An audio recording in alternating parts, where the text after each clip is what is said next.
dunia pertanian, mau apapun juga berlaku satu rumus bahwa fenotip sama dengan genotip kali environment kali manajemen. Jadi yang pertama dari genetik dulu. Jadi genetik, teman-teman pastikan memilih genetik yang bagus.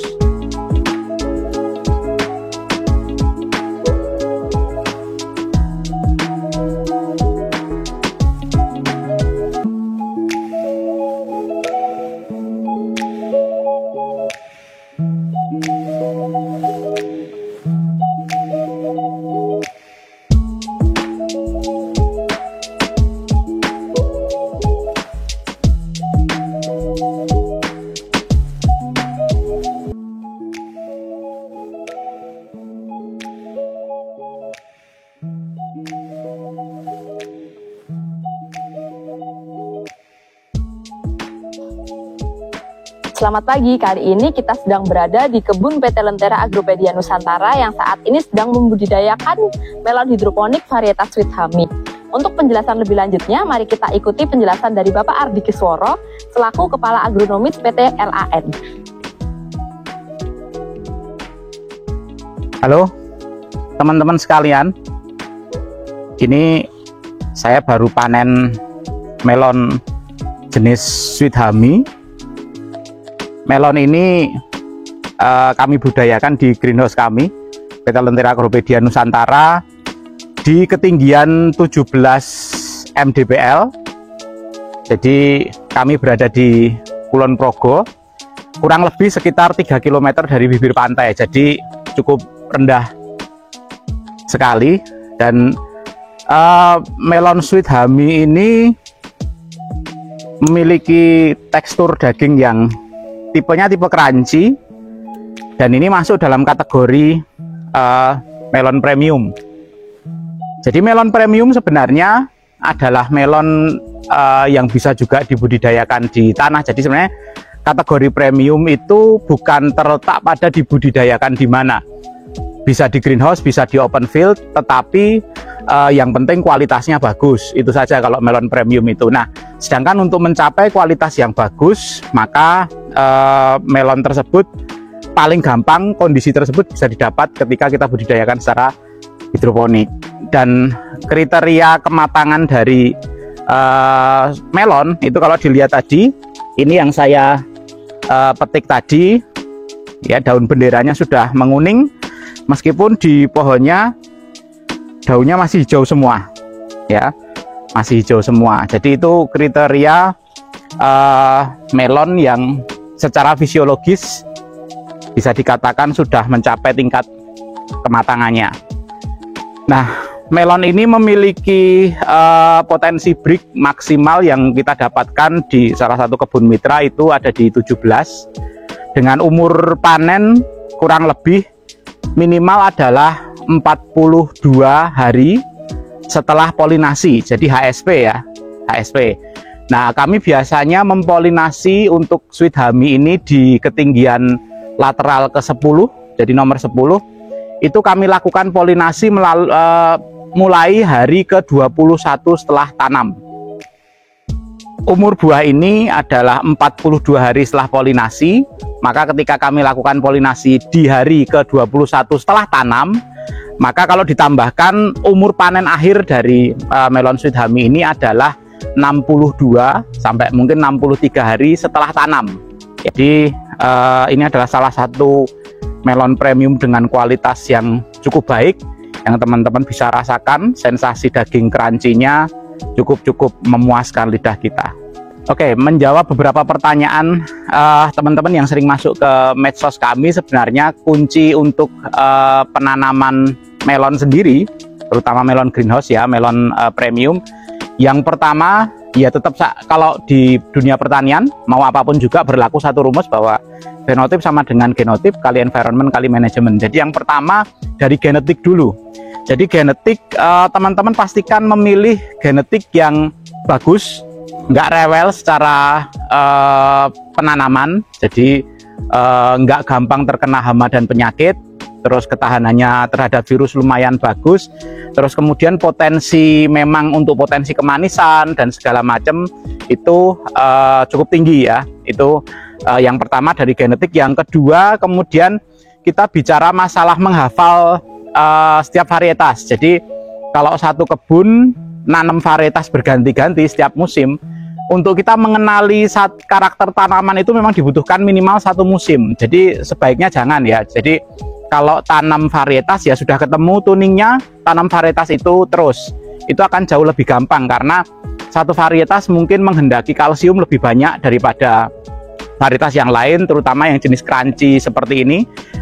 Sedikit berbeda perlakuannya dengan yang tipe-tipe daging juicy ya, karena ada dua tipe daging melon, crunchy dan juicy. Terus kemudian ada beberapa varietas yang memang dia menginginkan magnesium lebih, terutama yang punya cita rasa beraneka ragam. Selain hanya manis, itu biasanya membutuhkan magnesium yang lebih tinggi daripada yang lain. Jadi hafalkan kunci sukses yang pertama di genetiknya, yaitu hafalkan, kemudian cari varietas yang benar-benar unggul, hafalkan budidayanya. Jadi kapan harus memberikan tambahan apa, nah itu yang harus dihafalkan. Kemudian yang kedua, ya pastikan kalau dari sisi manajemen ya, satu mungkin nutrigasinya, teknik pemberian nutrisinya, teknik penyiramannya, pastikan juga nutrisi yang diberikan itu memiliki rasio yang tepat untuk tumbuh kembang melon dari awal sampai akhir.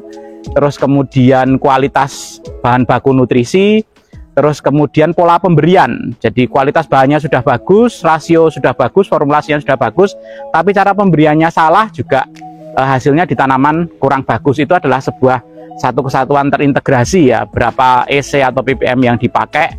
Terus kemudian pengendalian OPT, ini juga bagian dari manajemen. Jadi pastikan kalau mau halus-halus seperti ini sampai panen, itu ya pastikan kita melakukan pengendalian OPT itu secara terintegrasi ya, dari awal sebelum tanam sampai akhir.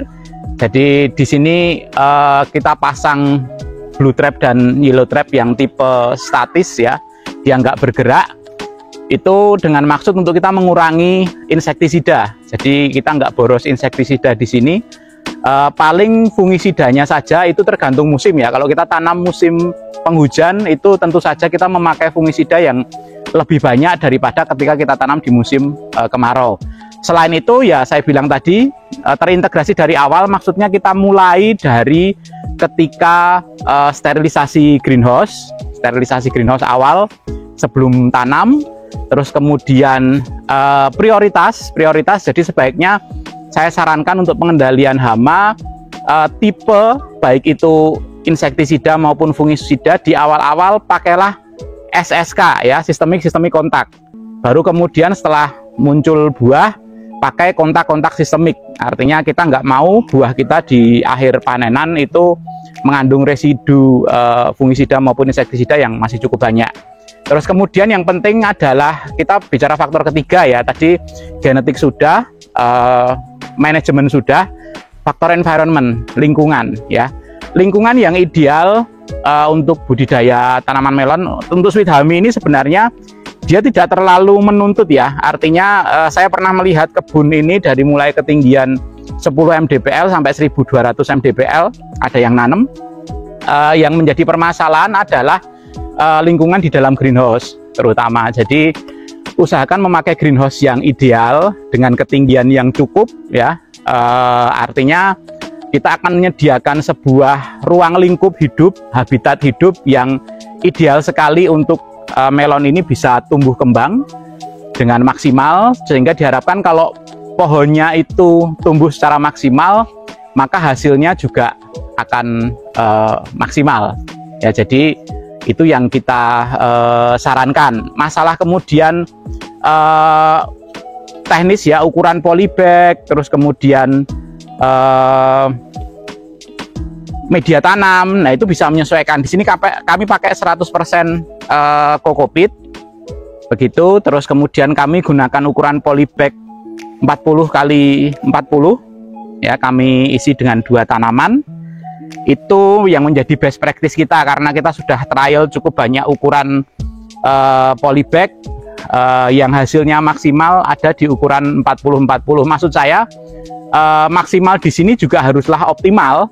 Jangan sampai asal gede terus kemudian pakainya 50-50. Nah, itu kegedean. Kita akan terjadi inefisiensi masalah volume media tanam ya. Karena sekarang kokopit ini harganya cukup lumayan juga. Jadi itu adalah singkatnya bagaimana kita membudidayakan tanaman melon ini dengan baik ya. Jadi genetiknya pilih dulu, kemudian pastikan ditanam di lingkungan yang cukup baik, tidak terlalu ekstrim. Suhu jangan sampai tembus dari 35-36 ya. Usahakan 35 itu maksimal. Terus kemudian teknik budidayanya, jadi manajemennya, manajemen nutrisi, manajemen pemotongan, ada pruning daun, pemilihan lateral dan lain sebagainya. Pastikan sesuai dengan SOP. Baru kemudian kita akan panen hasil yang baik. Jadi hasil yang baik ini kalau melon itu menurut saya masterpiece ya. Jadi ini adalah kumpulan dari dedikasi orang yang nanam, kemudian keilmuan mereka yang nanam, serta didukung dengan kondisi lingkungan yang cukup. Oke, kita akan unboxing dan review melon yang tadi kita petik di kebun Agropedia Nusantara. Jadi ini melon Sweet Honey yang kita petik tadi, berarti usianya kalau saat ini sebenarnya 62 berarti ya. 21 tambah ya sekitar 62 HST. Ini kita petik, terus kemudian kondisi kematangan fisiologis dapat. Kalau segini ya kira-kira 1,5 kiloan ini beratnya. Berat ideal melon premium. Jadi melon premium sebenarnya untuk pengetahuan teman-teman juga itu ya kalau bisa jangan berat-berat ya. Maksudnya kita cetak memang personal size maksimal 2,2 kilo. Itu orang makan satu merasa nggak kurang, cukup dan nggak nyisa. Karena secara harga juga kalau kita main terlalu berat itu untuk jual mahal per kilonya itu rada susah. Kebayang aja melon 3 kilo gitu, kita mau jual harga 30.000, berarti total satu buah 90.000 itu kalau di Indonesia masih susah ya. Jadi kita jual dengan berat-berat segini kita masih bisa jual harga 36 sampai 40 per kilo. Itu pun ke pedagang ya, ke pedagang. Tapi juga tergantung pasar masing-masing. Maksudnya tidak harus juga menuntut harga segitu karena itu sudah ya dapatlah secara bisnis, sudah bisnis yang bagus melihat HPP-nya. Oke, balik lagi ke sini. Jadi ini juga sedikit edukasi untuk teman-teman. Kenapa akhirnya kalau kita panen itu kita harus ini namanya T-shape ya, atau bentuk T seperti ini. Saya mencoba mencari banyak literatur yang membahas ini, tidak ketemu. Tetapi kemudian ada satu literatur yang sedikit memberi pencerahan. Ureanya cukup banyak, tapi saya persingkat saja seperti ini, bahwa teman-teman dalam memanen buah itu di dunia pertanian pada umumnya itu kita memanen barang yang masih hidup. Kita memanen barang yang istilahnya metabolismenya itu masih jalan meskipun setelah kita panen begitu. Nah, T-shape ini menjelaskan, mungkin kalau bahasa sederhananya adalah kita ngibulin tanaman. Jadi kita membohongi si buah ini supaya seakan-akan dia masih nempel merasa masih nempel di pohonnya. Jadi efeknya apa? Pemasakan gula masih terjadi, kemudian proses pemanisan itu masih terjadi. Kurang lebih seperti itulah gampangannya. Oke, sekarang kita akan langsung buka saja. Kita nanti akan lihat, kita akan cek berapa breaknya.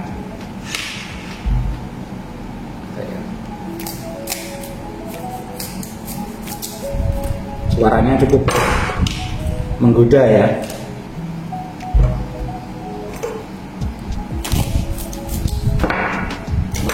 Kita potong pucuknya dulu biar gampang, memudahkan untuk kita ambil.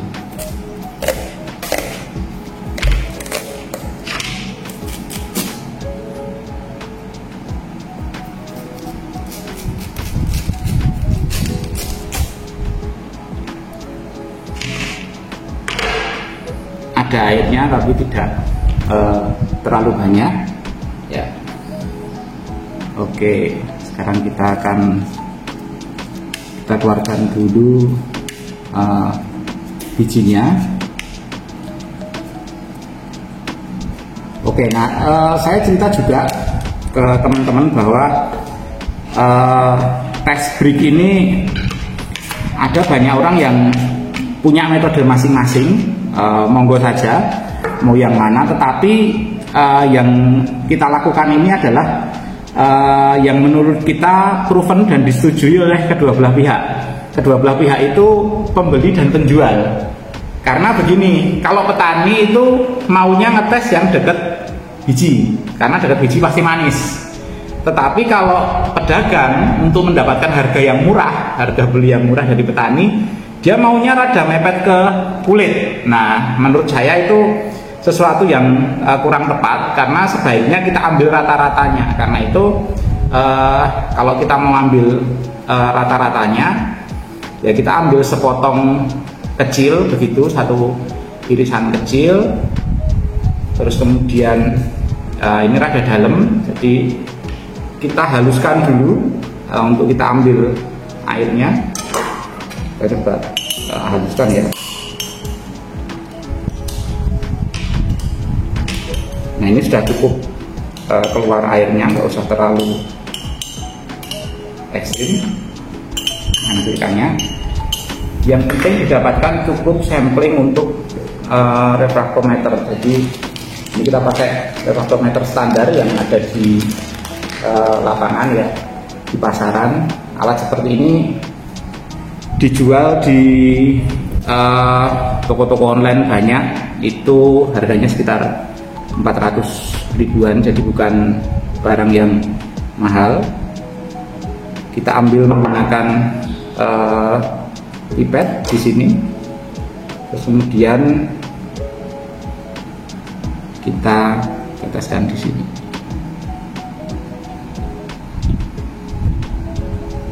Nah, sampai semua ini lensa ya kita nyebutnya, atau apalah itu terpenuhi. Baru kemudian kita tutup, baru kita lihat.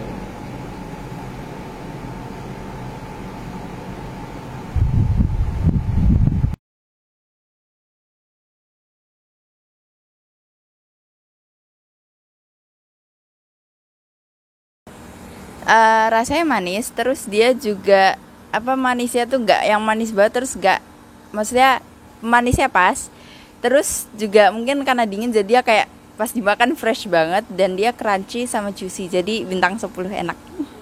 Thank you. Iya. Bagaimana testimoni dari buahnya? Alors dari buahnya aku lihat ya, some sweet, ada apa lagi, crunchy, tesnya ya untuk aku bagus, very bagus. Mari kita icip-icip. Wow, mantap sekali nih.